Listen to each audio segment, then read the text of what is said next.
네, 안녕하세요. 오늘은 영상이 좀 늦었습니다. 제가 좀 몸이 좀 그래서 그랬습니다. 파이네트워크의 미래, 어제 제가 파이네트워크 회사는 암호화폐 회사가 아니다. 블록체인 회사다. 그런데 이제 마침 또 제가 좋아하는 인터넷 여성인지 파이프롬 US에서 왜 사람들은 자꾸 파이네트워크를 스캠이라고 하느냐. 마침 이제 또 저랑 같이 죄송합니다. 저랑 같이 이제 일하고 있는 우리 이제 김성우 씨도 블록체인 이거 사기 아닙니까? 그래서 이제 그런 얘기도 있었고, 그래서 뭐 또 전산 전문가고 컴퓨터 전문가고 그래서 그 말을 무시할 수도 없었고, 그래서 이제 생각을 제가 해봤어요. DSN텍이라는 회사가 이제 2000년도 초반에 이제 한국에 만들어졌죠. 그 다음에 이제 블록체인 랩스라는 회사가 이제 아마 작년인가 재작년에 만들어졌죠. 다 정말 당대의 천재 같은 사람들이 개발한 장비고 하고 있는 일이고, 그래서 우리 파이프롬 US 이분도 설명했지만 이런 거와는 전혀 다른 앵글에서 DSN텍하고 블록체인 랩스를 통해서 우리 파이오니어님들이 지금 파이코인이 하고자 하는 일이 이게 얼마나 어마무시한 일이며, 이게 얼마나 힘든 일이며, 이게 얼마나 개막노동을 해야 되는 것이며, 얼마나 많은 허들을 넘어가야 되는지를 아시게끔 말씀을 드리는 거예요. 이런 걸 모르니까 이거 파이네트워크 스캠이야 이런 소리를 하는 거죠. 먼저 이걸 쉽게 말씀드리면, 우리 이제 김성호 씨가 저한테 한 얘기인데, 왜 블록체인이 사기라고 하는 거야? 그랬더니, 아니, 지금 일본에서 지금 이렇게, 비트코인이 털리고, 또 4,200원어치 털리고, 옛날에도 털리고 그랬는데, 자꾸 이렇게 막 털리고 하면은, 이게 이렇게 털렸는데 누가 가져간 걸 몰라? 이게 말이 안 된다라는 거죠. 블록체인이라는 것에 대한 의문이 든다라는 거죠.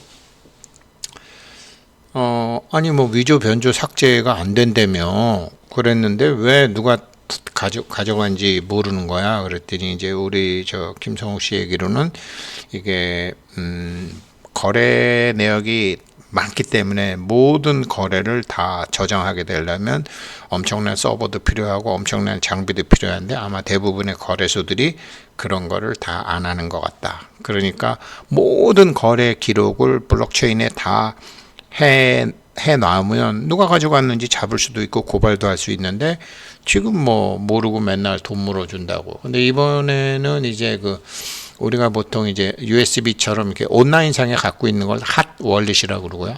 그 다음에 이제 USB처럼 따로 갖고 있는 걸 콜드 월릿이라고 그러는데, 이번에는 온라인상에서 있는 거에서 털린 게 아니라 이제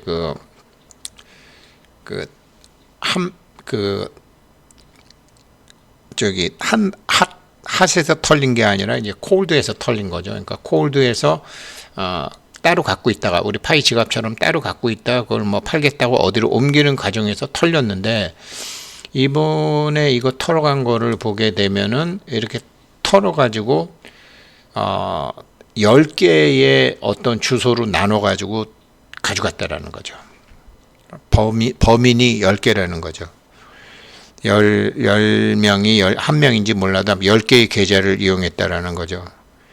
파이코인 KYC 이렇게 어마무시하게 하는 거 이해되세요? 이게 10개의 익명 주소로 가져갔다라는 거 아니에요? 10개 익명 주소. KYC, 물론 이게 보안이 안 된 문제도 있지만 익명 주소로 갖고 갔기 때문에 참 어떻게 할 수도 없겠죠. 지금은. 앞으로도 이런 문제가, 이거 그냥 거래소가 보안 수준이 약하다 이렇게라고만 볼 수 없는 거죠. 그런데 지금 파이네트워크가 지금 이런 거를 나름대로 방법을 찾아서 하고 있는 거죠. 그래서 보게 되면 이게 DSN테크라는 회사예요. 24년 전에 한국에서 생긴 회사인데, 이것도 한국의 어떤 천재가 만드는 거죠. 로그세이버라는 걸 만들었는데, 이게 뭐냐면 내부 통제 및 감사를 위한 통합 로그 관리 시스템인데, 로그 세이버는 위 변조가 불가능한 매체에 거래 원본을 로그 원본을 저장해 주고, 그 다음에 감사, 침해 사고, 해킹 관련 사항을 입증할 수 있도록 분석 지원하는 실시간 로그 파일 저장 분석 솔루션이라는 거죠. 어떻게 보면 블록체인하고 굉장히 비슷해요. 뭐 훔쳐가려면 훔쳐가. 그러나 너는 반드시 잡혀. 이게 로그 세이버거든요. 이게 DSN 택이라는 데서 하는 거예요. 그렇지만 이게 어마무시한 이런 서버가 필요하겠죠. 개념은 같아요. 블록체인하고 개념은 같아요.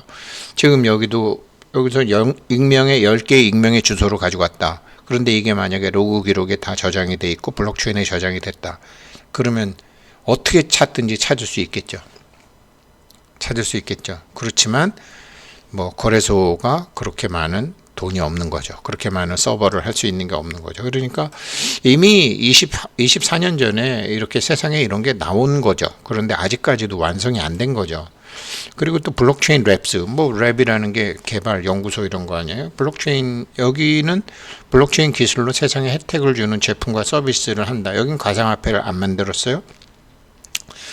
가상화폐를 안 만들고 인프라 블록체인을 바탕으로 블록체인 역사상 전례 없는 사용성을 증명해 나가고 있다. 지금 이제 그렇게 하겠다고 만드는 회사고 미래도 밝은 회사죠. 가상화폐 없는 퍼블릭 멀티 블록체인 기술. 가상화폐라는 미끼를 던지지도 않고 누적 사용자를 5천만 명 했다. 대단한 거죠. 의료 데이터 플랫폼. 얘네들 하는 걸 잘 보고 얘네들 하는 것처럼 파이네트워크도 한다라는 게 아니라 파이네트워크가 블록체인 회사라는 게 어떤 의미를 갖고 있는지 말씀드리는 거예요. 그래서 지금 파이네트워크도 가상화폐가 아직 거래가 안 되는데도 그런 퍼블릭 멀티 블록체인 기술을 하고, 지금 이 회사는 이제 의료 데이터 같은 거를 하고 있는 거죠. 우리나라 코로나 때부터 했기 때문에 아마 의료 데이터로 가는 것 같아요. 그리고서 이제 투자금 및 비용 이런 추적 관리 플랫폼도 만들고 있고, 또 블록체인 아이디가 탑재된 정품 인증 데이터 관리 솔루션, 블록체인 백신 패스, 이게 쿠브죠. 4,300만 명. 우리 코로나 때 이 회사가 암호화폐를 안 만드는 회사였기 때문에 암호화폐를 안 만들고 블록체인 기술에 있었기 때문에 이 회사가 했던 것 같아요. 블록체인 백신 패스가 있고, 그리고 블록체인 기반으로 이제 펫 아이디 시스템 하고 있는 거를 비즈니스로 하고 있고, 그리고 블록체인 아이디 시스템 1년 안에 국가 단위 아이디 시스템을 구축할 수 있다. 이거를 하는 거죠. 이거를 지금 파이코인이 어마무시한 방법으로 230개국에 하고 있는 거죠. 얘네가 하는, 그러니까 아마 슈퍼 아이디라는데 뭐 파이코인처럼 그렇게 철저하게 하는지는 잘 모르겠어요. 그 다음에 블록체인 기반 차량 원격 제어 솔루션, 전세 사기 방지 및 부동산 안전거래 SDK, 이런 게 이제 스마트 컨트랙트와 관련된 이런 것도 있고, 아무튼 이렇게 이제 블록체인을 기반으로 한 여러 사업들이 이렇게 나오는 것 같아요. 이런 거를 이미 파이코인은 5년 전부터 한 거고, 그리고 이제 한국에서는 이런 게 작년부터 이렇게 딱 시작한 거죠. 그래서 제가 이제 그 DSN 테크라는 블록체인의 블록체인과 똑같은 위조 변조 삭제가 안 되는 거를 24년 전에 이제 어떤 외국인 천재가 만들었죠. 그리고 이제 블록체인 랩스가 지금 다시 지금 이제 각광을 받고 있는 이런 상황이죠. 근데 이게 잘 되려면 어떻게 해야 되느냐? 아까 DSN 테크에서 로그 세이버가 그렇게 좋으면서도 널리 사용되지 못하는 거는, 모든 거래 기록을 다 저장하려면 어마무시한 설비 투자가 돼야 되고 어마무시한 서버가 다 있어야 된다는 거죠. 그래서 이게 파이네트워크에서는 10억 명 하는 거죠.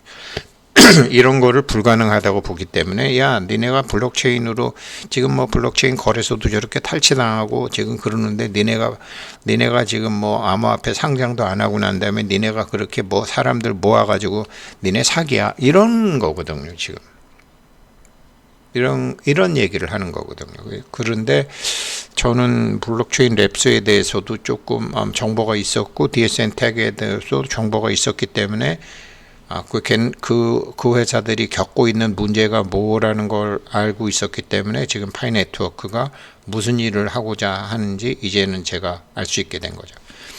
그래서 이제 이렇게 지금 메인넷에 이런 메인넷 대시보드 들어가면은 아직은 거래가 그렇게 많이 안 되잖아요. 액티브하고 2,900만 계정밖에 안 되고, 그리고 테스트넷에서는 이제 한국이 한국 노드를 굉장히 많이 사용한 거예요. 3만 개. 1위 한국, 2위 일본, 3위 베트남, 4위 차이나, 5위 싱가포르 이렇게 돼서 많이 하고 있고, 여기서도 지금 이렇게 쭉 하고 있는 거죠. 이게 다 뭐냐? 수많은 거래를 다 저장해야 돼. 수많은 거래를 블록체인에 다 저장을 해야 돼. 이게 나중에는 이제 더 어마무시하게 이제 오픈 메인넷 가면 더 커져야 되니까. 그래서 이게 10억 명이라는 목표를 그렇게 해서 잡은 것 같아요. 근데 이런 걸 모르는 이제 마바라들은 야 블록체인 그게 너네들이 이상은 좋고 꿈은 좋은데 그게 가능해? 이러면서 지금 파이 네트워크가 스캠이라고 하는 거죠. 자꾸 하는 거죠. 쉽지 않은 일이니까. 그래서 이제 이렇게 니네 어차피 그 블록체인 맞지? 블록체인으로 암호화폐 맞고 블록체인도 생태계 만드는 거 맞아. 그런데 그게 얼마나 힘든 일인지 알아? 니네 그냥 사람들 정보나 빼가지고 니네 사기지. 니네 사람들 속이고 있는 거지. 이런 사람들이 많이 있다라고 이제 얘기를 하는 거죠. 그렇지만 그러면서 그렇고 이제 파이넷 그렇게 얘기하는 근거는 야 니네 무료라 그러면서 사람들 끌어가지고 그렇게 하잖아. 지금 이제 그렇다라는 건데 파이 네트워크는 절대로 무료가 아니라는 거죠. 이게 첫째 이제 이런 무식한 소리를 자꾸 하는 사람들은 그냥 내용은 살펴보지도 않고 무료 채굴이라니까 무료가 별거 있겠어? 이렇게 한다는 거고. 그리고 또 다른 거는 지금 이게 진짜로 웹 3.0을 향해서 가고 있는 거라는 거죠. 10억 명, 230개국, 엄청난 수의 노드, 엄청난 수의 서버죠. 거기다가 지금 1파이가 소수점 4자리까지, 그러니까 가령 예를 들면 이제 한국하고요, 한국하고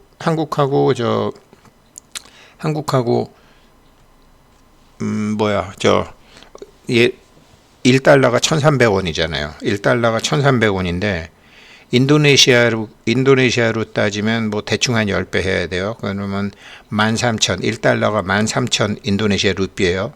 베트남 돈으로 따지게 하면 대충 한 2만 베트남 동이에요.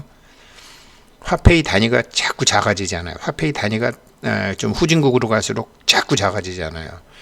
그러면 미국에서는 1파이로 살 수 있는 물건이 많지 않겠지만 이게 인도네시아로 가고 베트남으로 가고 모잠비크로 가고 하면 거기서는 0.00001파이로 살 수 있는 물건들이 있다고요. 그거로 결제될 수 있는 것들이 많다고요.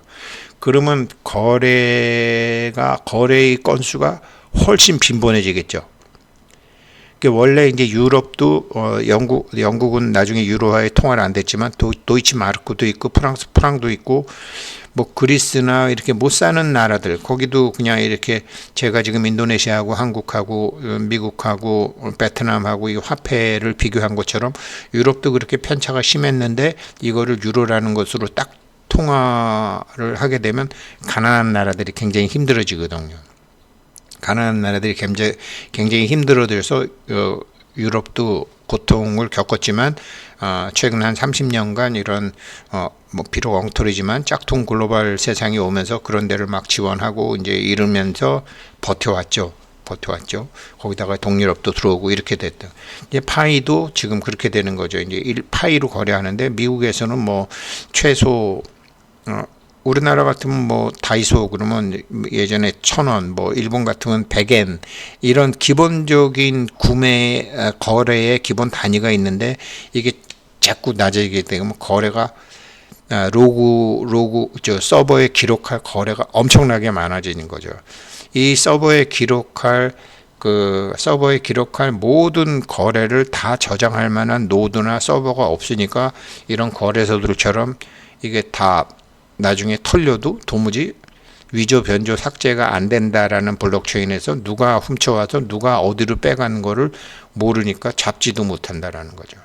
이런 것 때문에 10억 명의 엄청난 노드에 이런 거를 만들어 가는 게 제가 로그 세이버의 기록이라든가 안 그러면 블록체인 랩스 같은 경우에는 코인을 나눠주면서 이렇게 블록을 만드는 게 아니라 한국에서 코로나라는 거를 하면서 4,300만 명의 기본 데이터를 다루어 본 그 체인을 만들어 본 게 있기 때문에 하는 거죠. 그렇게 만드는 회사는 그 위에다가 이제 어떤 사업체를 만드는 어떤 이제 생태계를 만들어 가는 거를 하고 있고, 파이 네트워크는 이런 거를 지금 몇 년 전부터 거기에다가 생태계 만드는 걸 먼저 하고 있는 거죠. 그 생태계가 커지게 되면 이제 거기에서 이제 거래되는 화폐가 이제 파이 네트워크, 파이코인이 되는 거죠. 그러니까 생각을 해보면 이런 거죠. 이게 이게 그러니까 니콜라스 부부는 이게 블록체인이라는 게 이게 어마무시한 거고 이건 완전히 소 잡는 데 쓰는 칼인데 맨날 닭 잡는 데 쓰네. 다른 암호화폐도 이 엄청난 거를 이 소 잡는 칼을 닭 잡는 칼로 그냥 암호화폐나 만드는데 써먹고 있네. 그래서 자기가 거기서 블록체인의 한계를 느끼고 이거를 시작했다라는 거죠. 그래서 이제 두 회사를 이제 저는 보는 겁니다. 이게 DSN텍이라는 회사가 24년 동안 뭐 크지도 못했지만 망하지도 않았어요. 기본적으로 꼭 이 세상에 필요한 일을 하고 있는 거니까. 블록체인 랩스도 제가 지켜보는 거고, 많은 기업들이 투자를 하고 외국 기업들이 투자를 하고 앞으로 블록체인 세상이 온다라고 생각해서 투자를 많이 하는 것 같아요. 요즘은 어떤지 제가 잘 모르겠지만, 그러니까 분명히 이렇게 위조 변조 삭제가 안 되는 이런 저장 장치에다가 저장을 하게 되면 KYC 제일 중요하게 되고요. 이렇게 했을 때 투명한 사회로 가고 있고, 이것을 하고 있는 게 바로 파이 네트워크라는 거죠. 엄청난 일을 하고 있는데 우리가 초창기이기 때문에 아직 그 혜택을 누리지 못하고 있는 것일 뿐이고, 미래는 엄청나게 밝다. 그런데 무식한 놈들은 그게 얼마나 힘든 일인데 이러면서 사기라고 한다라고 이제 이렇게 되는 겁니다. 예, 즐거운 금요일 잘 보내시고 내일하고 모레 잘 쉬시기 바라겠습니다. 감사합니다.